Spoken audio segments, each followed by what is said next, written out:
আমার অনেক viral topic নাই, আমার এই দুর্বলতাটাকেও মানুষের সামনে আনতে চাই। প্রফেশন দেখে কিন্তু আমি এটা দিয়ে ঘর ভাড়া দিই, এটা দিয়ে আমার বাচ্চা এবার ও লেভেল পরীক্ষা দিবে। আজব কারখানা নামটা বলো।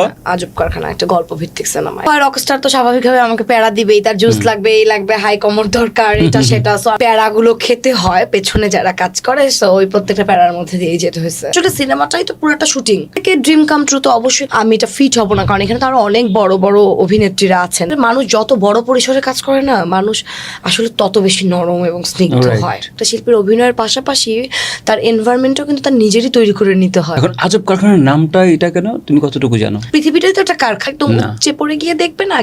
সিনেমাটা একটা মাধ্যম ছিল, আলফা দিয়ে জার্নি শুরু। তো এই যে এতগুলো মুভি, কয়েকটা নাটক করেও তোমাকে মানুষ চিনল না। আমার অনেক ভাইরাল টপিক নাই, আমার এই দুর্বলতাটাকেও মানুষের সামনে আনতে চাই। দুর্বলতাকে হাতিয়ার করতে হয়। সাধারণ অডিয়েন্স নিয়ে একদমই চিন্তিত না। প্রফেশন দেখে কিন্তু আমি এটা দিয়ে ঘর